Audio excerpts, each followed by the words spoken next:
meus irmãos, pastor Edson Maciel, em Assembleia de Deus Brasileira, Ferreira de Vasconcelos, grato a Deus por mais uma oportunidade de estarmos aqui para juntos pensarmos um pouco. Vamos pensar, vamos incomodar, pensando.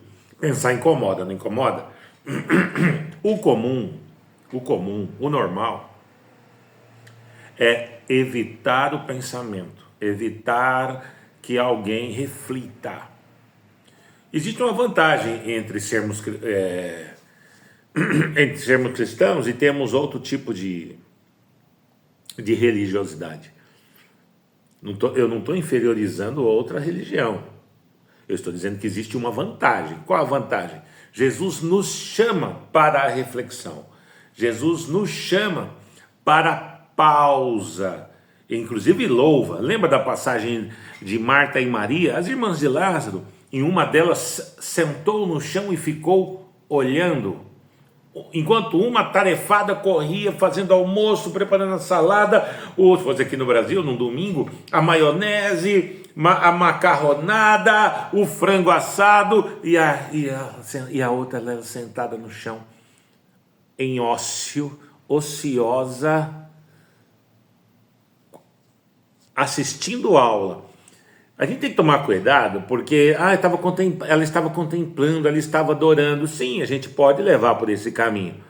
Mas Jesus ali Jesus recebia adoração.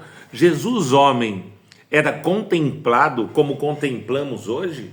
Jesus, homem, no seu exercício aqui entre nós, ele também recebia adoração. É isso?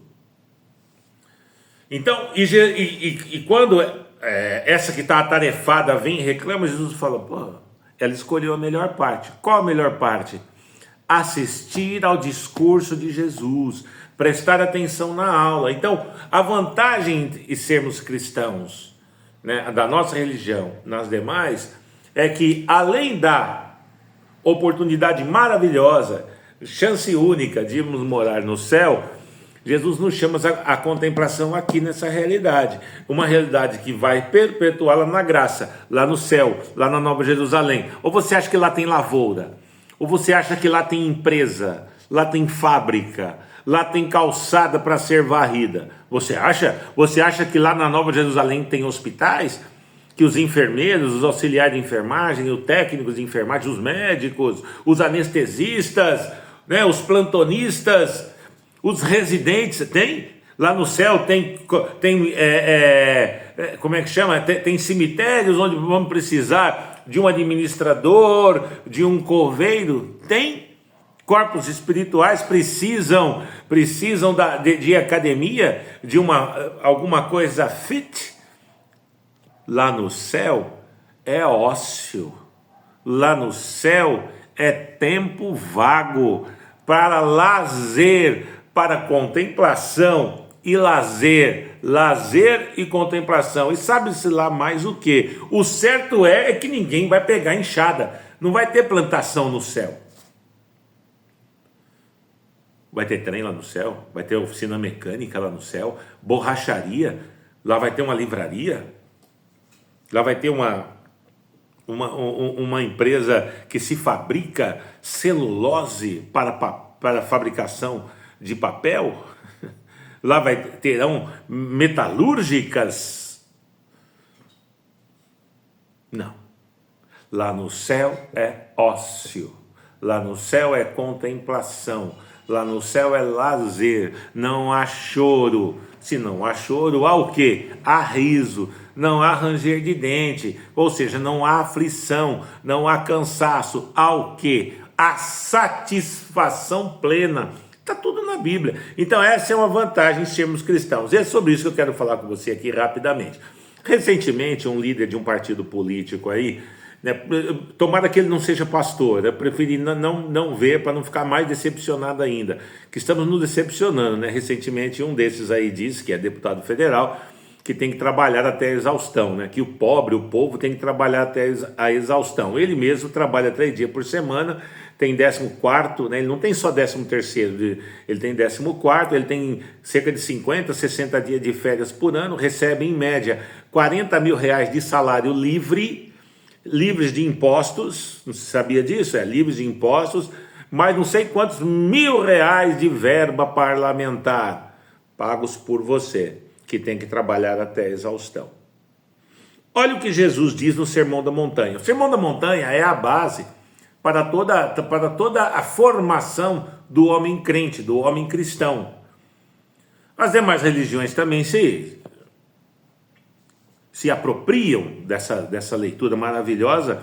Nós temos o registro de Mahatma Gandhi, que diz que se perdesse todos os livros sacros do mundo, todos, inclusive da religião dele, que não era cristã, se perdesse todos os livros sacros e sobrasse somente o Sermão da Montanha, nada estaria perdido. Então, percebe? É uma referência maravilhosa para nós. E aqui no Sermão da Montanha, nós temos Jesus dizendo que você e eu temos direito, sim, a trabalhar menos e viver mais, e contemplar mais, e rir mais.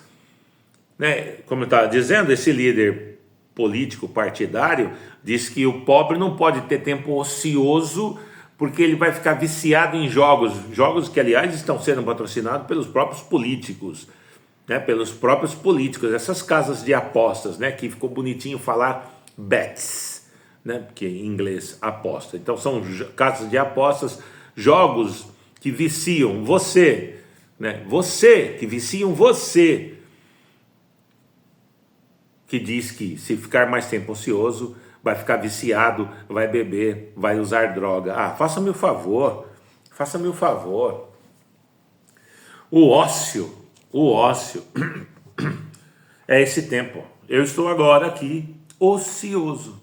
A palavra ocioso, no início, não tinha essa conotação negativa de vagabundagem ou de vadiagem. É um momento de lazer. Eu já li em algum lugar, não vou dizer que é isso, mas eu li em algum lugar que a palavra ócio parece que deu origem ao termo escola. Então, se é verdade, né? Eu estou indo no se é verdade, então a criança, o adolescente, o estudante do ensino básico, médio, ensino básico, fundamental, médio, universitário, enquanto está lá sentado em sala de aula, ele está ocioso, ele está estudando. Nesse sentido, o ócio não é só lazer, o ócio não é só um tempo livre, também é um momento de aprendizado. E é isso, se for, espero que seja, é isso que nós estamos fazendo aqui agora. Estudando, pensando, meditando, refletindo. Ociosos. Maravilhoso, né? Maravilhoso. E Jesus, abre a sua Bíblia depois aí no Sermão da Montanha, e você vai ler no capítulo 6, quando Jesus fala sobre a ansiedade, né? Parece que Jesus profeta, é lógico que ele era um profeta, né? Os estudiosos dizem que o último profeta da linhagem do Antigo Testamento é João o Batista.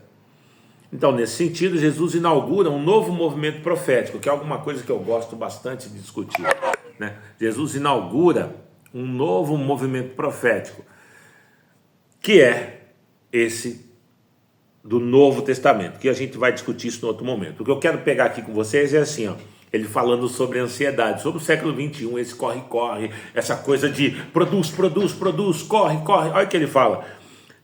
Por isso vos digo, 6:25, não se preocupe com a sua vida, quanto irão comer ou beber, nem com o corpo, quanto que irão vestir. Não é a vida mais que o alimento, não é o corpo mais que a roupa. Ele está falando sobre valores. Jesus está refletindo aqui, filósofo fantástico, né? Questão de valores. Você é importante, não a sua roupa. Aliás, né, já falei aqui em outras vezes, Paulo fala que no dia do arrebatamento serão arrebatados quem for encontrados vestidos e não nus. Ora, está todo mundo vestido, ninguém anda pelado, né? Nem no carnaval, né, que é um negócio maluco aqui em São Paulo, no Brasil. As pessoas não andam nuas, elas andam semi-nuas, mas não nuas. Então só serão arrebatados, só serão assuntos ao céu aquele que for encontrado vestidos e não nus. Ora, essa vestimenta é uma vestimenta espiritual. Então o seu corpo, enquanto habitação viva de Deus em espírito, deve ser valorado, deve ser preservado, deve ser cuidado, certo? Observe as aves do céu. Observem. Jesus, você está mandando eu parar Eu estou aqui produzindo, preciso trabalhar até a exaustão, eu preciso fazer com que o país caminhe, ame-o ou deixe-o. Ouvi isso recentemente, tá? Num lugar aí que eu fui trabalhar.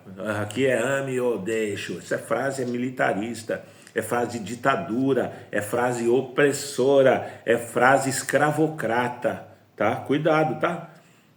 Jesus está mandando eu parar de produzir, o pastor lá, o homem de Deus, diz que eu tenho que trabalhar até a exaustão, Jesus. E você vem com essa conversa, né, que eu tenho que observar, porque para observar, meus irmãos, eu preciso parar, eu preciso sentar, eu preciso olhar para o céu, parar, sentar, olhar para o céu. Jesus está de brincadeira. Jesus não se adequaria à igreja do século 21, nenhuma, talvez nem a minha, talvez nem a sua, que cobra produção, produtividade. Tem que tem que, meus irmãos?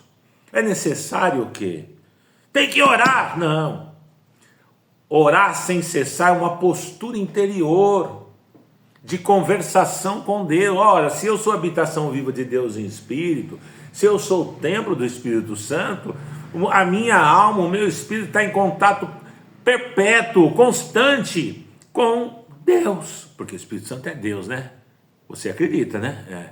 Então, e se nós, como diz Pedro numa das suas cartas, no ato da nossa conversão, nós somos inseridos na natureza de Deus, ora, orar sem cessar, então é uma postura interior, não é um momento de sentado, ajoelhado, deitado no chão, com roupa comprada ali no centro de São Paulo, roupa de saco, que é mais humilde. Humildade é uma postura interior. Jesus deixa isso muito claro no Poço de Jacó, quando diz que Deus é espírito e os seus adoradores o adorarão em espírito e em verdade, não é na roupa, na aparência. Chatice a minha, né? Não é não, meus irmãos, é reflexão. E depois no verso 28, ele diz de novo, observem como crescem os lírios. Vou ficar ali sentado, Jesus. Primeiro o Senhor pede para eu sentar e ficar olhando o passarinho. Agora você pede para eu sentar e ficar olhando o mato crescer? Os lírios do campo, as aves do céu. O nome disso é contemplação, o nome disso é ócio. Quando esse moço, líder político, disse que o pobre não pode ter tempo livre, é porque se você tiver tempo livre, você vai pensar. Talvez no primeiro momento você vai perdê-lo, com festas, talvez, você vai dormir muito tempo, mas com o vagar, com o tempo, a palavra tempo é maravilhosa, né? E suas conotações, as suas utilidades, você vai começar a ler, vai começar a pensar, vai começar a estudar, vai dedicar mais tempo à sua família. Aí nós vamos ter uma família nuclear, né? Com pai e mãe dentro de casa, né? Mais tempo para os seus filhos. Mais tempo para ver a evolução dos seus filhos. Olhe as aves do céu, olhe os lírios do campo. Olhe para os seus filhos, olhe para a sua casa. Contemple. A discussão política, né? Pastor, você está falando disso? Estou, porque enquanto líder de uma igreja, a gente tem que se preocupar com o bem-estar daqueles que estão sobre os nossos cuidados. Ovelha, eu não sou dono de ninguém. Eu deixo bem claro que as pessoas são livres. São livres. Quando alguém, numa pretensa, né, enjoa do meu sermão, e aí, pastor, eu estava orando e Deus falou que o meu tempo aqui acabou. Eu falo amém. Mas como assim amém, pastor? Você vai deixar eu ir embora? Eu vou brigar contra Deus? Já aconteceu isso várias vezes. Você não disse que orou e Deus falou? Ora, se você orou e Deus falou, quem sou eu para ir contra Deus? É ou não é? Aí a pessoa fica assim, né? Porque, na verdade, Deus não faz isso, né? Deus não diz que o seu tempo acabou. É você que decidiu, cansou do sermão do pastor, cansou da minha cara, ou cansou da igreja, acha que o banco está muito duro, muito mole, muito macio, ou sei lá o quê, ou enjoou da aparência da igreja. Enfim, os motivos são nossos. Deus não tem nada a ver com isso. O que Deus tem a ver é com a sua vida, é com o cuidado que você dispensa a si mesmo. Então essa discussão da diminuição do trabalho aí, da escala 6 por 1, isso tem a ver com qualidade de vida. Deus quer que você tenha qualidade de vida. Adão, há uma outra ideia equivocada, diz que o trabalho é maldição. Muito pelo contrário. Adão trabalhava, está lá no capítulo 1 de Gênesis. Ele gerenciava a criação, nomeava os seres e cultivava a terra. Mas está escrito que ele com o suor do seu rosto. Quando ele saiu do Éden, as coisas ficaram mais difíceis, porque aí dá a ideia de mudança da natureza. É uma discussão mais aprofundada e envolve questões metafísicas, né? Do sofrimento humano. Então, antes da queda, dentro do Éden, Adão trabalhava, mas não era pesado, sem Deus. O homem quando cai, Adão quando cai, que é homem, o termo Adão no hebraico significa homem ou humanidade, tá bom? Então esse homem chamado Adão, representante da humanidade, quando cai, todos caem juntos, inclusive a mim. Por isso a necessidade de eu reconheço Jesus como Salvador da minha alma. Então Adão quando cai e é tirado do Éden, a ideia do Éden ali, embora eu acredite, eu creia que existiu um Éden literal, há também a questão dele ter saído dali, ele ter saído da presença de Deus. Ele saiu do local onde Deus estava. E distante de Deus, as coisas ficam mais difíceis. É isso que eu e você vivemos hoje.